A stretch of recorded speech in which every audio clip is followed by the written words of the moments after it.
Court calls the matter of Sarah Murray versus Sean Yarbrough, file number 125012DM. This is a show cause regarding alleged contempt. Ms. Murray is present via the Zoom application. Mr. Yarbrough is in the courtroom. Would you both please raise your right hands? Do you solemnly swear or affirm that the testimony you're about to give in this case is the truth, the whole truth, and nothing but the truth, so help you God? I do. Yeah. Thank you. Just one moment, please.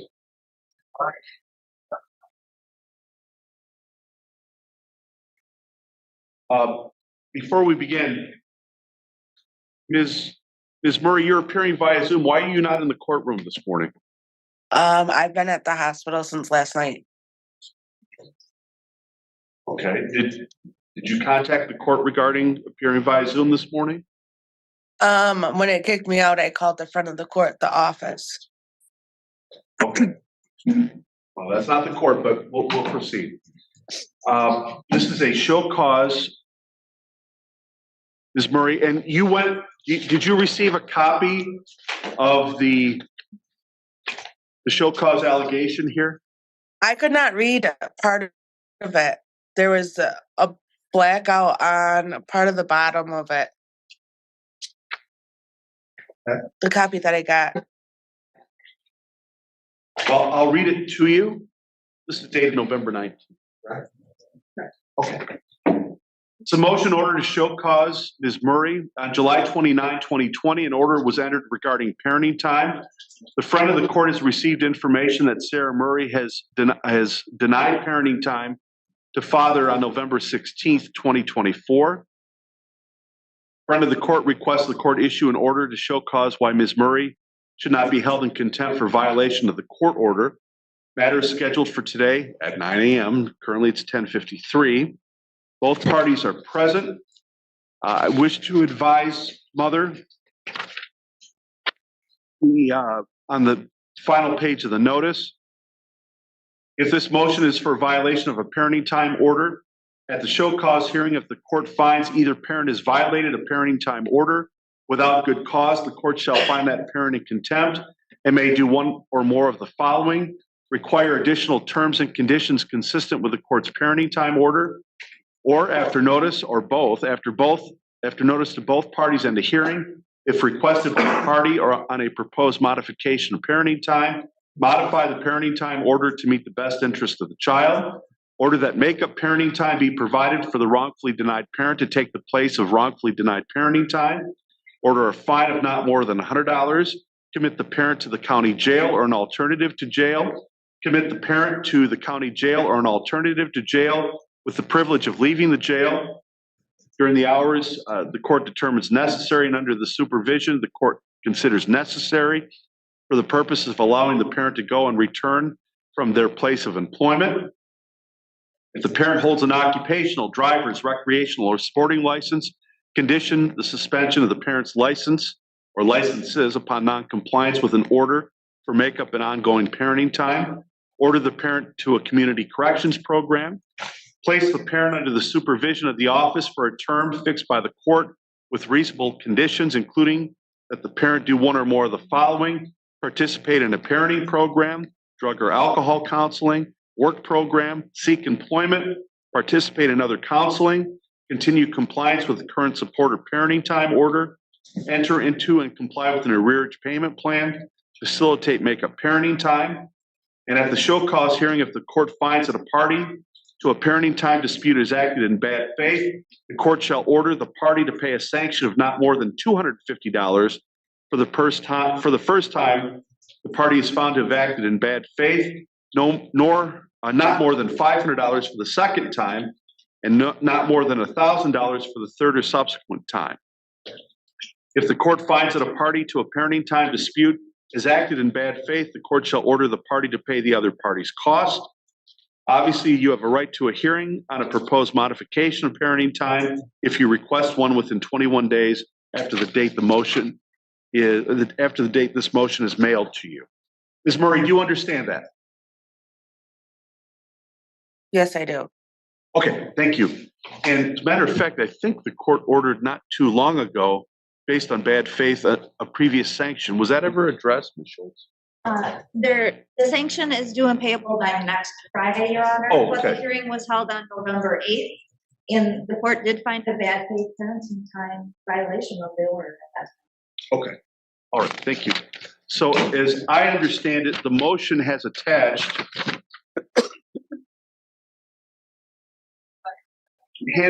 handwritten document signed by Mr. Yarbrough regarding the child. We're not going to use the child's name. Remember that. The letter B, the child B was not with dad when the child was supposed to be with dad. And there are allegations that, frankly, are a little disturbing. Police were called, and father discovered, according to this, that the child had exited the window of the home in the middle of the night, and then subsequently was with mom shortly thereafter. Mr. Yarbrough, what's going on here? I picked up our son for my parenting time that Friday evening. Found out he wasn't at home, but he was at his grandma's, so I went there, picked him up, got in the car, went back to my apartment. Well, went to Dollar General first, get a couple things for dinner, went home. Everything was fine. I told him with his previous behavior that he was grounded and limited to things. He didn't like it. I sent him to bed at 9 o'clock. And then a couple hours later, around 11, his sensor, or not sensor, but his sight for his pump had came off. So I had him replace it. And he did. He went back to bed. And I hadn't heard any noise for a while. So, and then I wake up in the next morning, Saturday morning. I figured let him sleep in a little bit longer, and then I went to wake him up for breakfast, and he was not there. Looked over the apartment, looked in the bathroom, and I seen a big hole in the window. He was gone. I went outside, make sure he didn't collapse outside. Nothing was wrong. So then I called 911. I told him what happened, and then I texted Sarah first on the app close, asking if he was with her. And then I called 911, and then Did you get a response whether the child was with her? not until after I got the phone with 911. I didn't see it because I texted her first, then I called 911 about my missing child, and then I got the phone with them. Then I looked at my phone, seen a response from her in the app saying that he was with her, and I think that was it after that. And then I was great that he was okay, but I was worried for my child not in the bed when he was supposed to be in bed. How many hour or time? What was the time gap between the time you sent the app close message to mother to the time you received information? 10 minutes maybe, because I texted her right away, called them, and one was probably between a 5-10 minute conversation. And then I got the phone with them, and then I sent the message. Do you have any indication as to how long the child was with mother? No, but I mean, it's hard to say because he didn't go to bed right away after he changed his sight out. He was still awake, making noises in the room. And he said he dropped something, and then it was quiet rest of the night. So it's after that, and then when I said about 9 o'clock a.m. Saturday morning is when I went to check or wake him up for breakfast, and I know he was gone. So it's hard to say how much time he was actually there. Gone. But you called 911 on. Yes. And after you called 911, did police do an investigation? If you know, When they got to my apartment, I would say roughly 45 minutes after that, maybe an hour. They showed up. 2 police officers showed up, told me that they talked to Sarah and Bentley both, and they said that I'm sorry, it slipped sometime. I'm sorry. Talked to Sarah and Bede before they came to my place. They said that he wasn't coming back. He was with mother, and he wasn't coming back at all that weekend.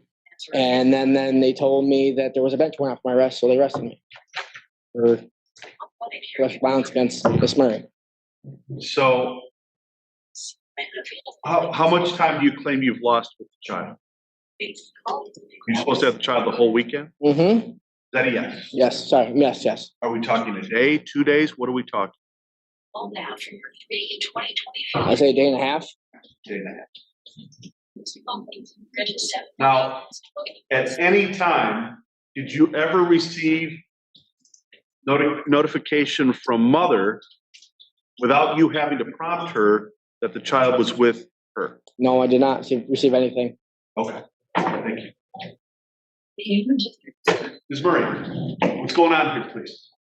I've addressed this multiple times. Every time we've came to court, he's also told a CPS worker, and he's also told Hunter Tulaski, who showed up at the house that Saturday, that he is scared to go to his dad's house. Okay, well, that's hearsay. The court can't consider that. I need to know, when did you get the child back? I'm assuming you got the child back, correct? I was at work. I didn't get home from work until about midnight. And you live, I don't want to know the address, but you live in the general Bad Axe area, correct? Correct. Father lives in the Elkton area? Pigeon. Pigeon. Okay. How did the child get from Pigeon to you? I'm not for sure. He could have had somebody come pick him up. Like I said, I was at work. Sorry? You said somebody picked him up. I said somebody could have came and picked him up. I'm not for sure. I was at work until 11 o'clock, and it takes me a little bit to get home. You have no idea how your child went from Pigeon to your house? No, I don't. He has a house key and everything else. I mean, did he walk there? He didn't say that he walked. He just said the next morning is when I noticed him. He just said that he's home and he didn't want to go back.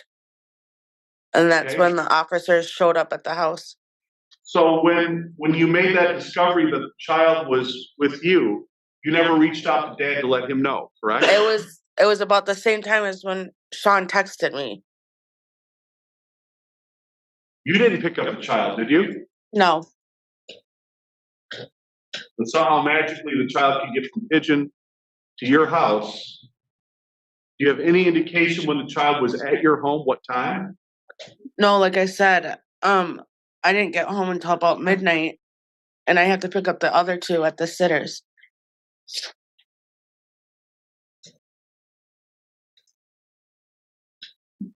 Okay. Any other explanation here? No. Mr. Yarbrough, do you have any inkling as to how the child got from Pigeon to Bad Axe?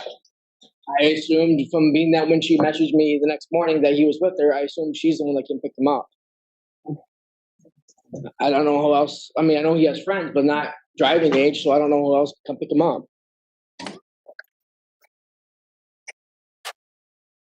Child's how old again? 13.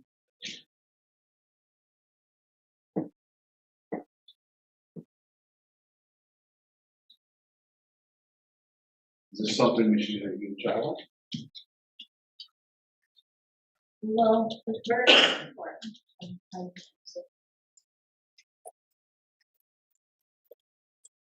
It's inexplicable how a 13-year-old can get from Pigeon to Bad Axe. Do you have any? I mean, you have no idea, Mr. Yarbrough, when the child left. No, I get. I mean, when she said that something dropped in his room, I'd make a noise. Maybe that's when he was trying to actually and get out of the window. But I don't know. Like I didn't go check. I just heard something drop, and I asked him in the living room, and he said something dropped. And then, like I said, next morning I woke up and it was gone.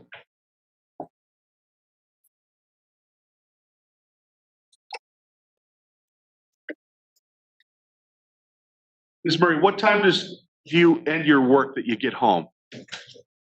I said about 12 o'clock when B goes to his dad's house because I take somebody else home from work, and then I have to go to the sitters to get the other two. When you say 12 o'clock, you're talking midnight? Yeah, So that's when you return home at midnight. correct. And the child was at your house at midnight? Not that I'm aware of. His room is at the back of the house. And you're stating under oath that when you returned after picking up the other children, sometime after midnight, you just don't know whether the child was there or the child wasn't there. I just don't know if he was there. I don't go in his room when he's not at the house.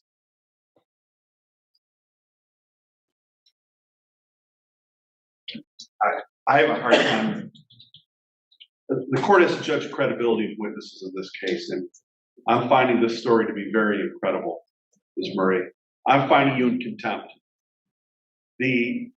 Especially with a child with the condition the child has, I'm not going into the details what that is, but it was referred to regarding the changing of sex and all that.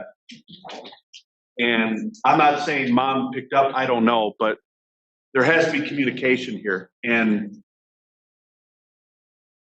I mean, if I'm coming home at midnight, I'm bringing the other kids home with a child in that condition, you always check on the child, is everything fine?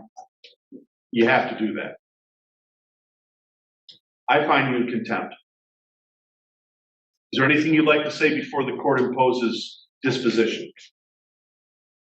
No, because this is just like I've said before, you guys don't listen to when I tell you things. And you're taking the one side. Well, I've been trying to get your side here. And I've tried telling you, he does not feel safe. So when I'm telling you this, and it's all on Hunter Talaski's body cam for what the minor child told him. Then you could have brought the body cam in. You could have brought Officer Talaski in, or Deputy Talaski, but you didn't. Anything else you want to say? No. Okay. Court finds previously, based upon its previous orders, that there was bad faith.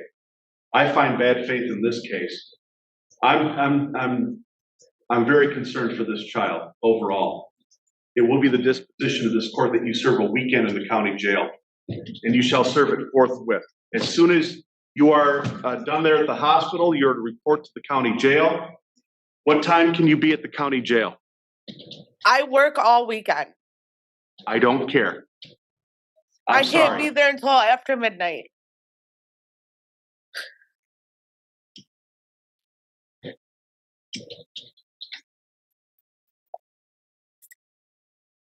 You're to report to the county jail tomorrow morning at 12:30 in the morning. You shall serve all of Saturday, all of Sunday, and you can be released Monday morning at 9 a.m.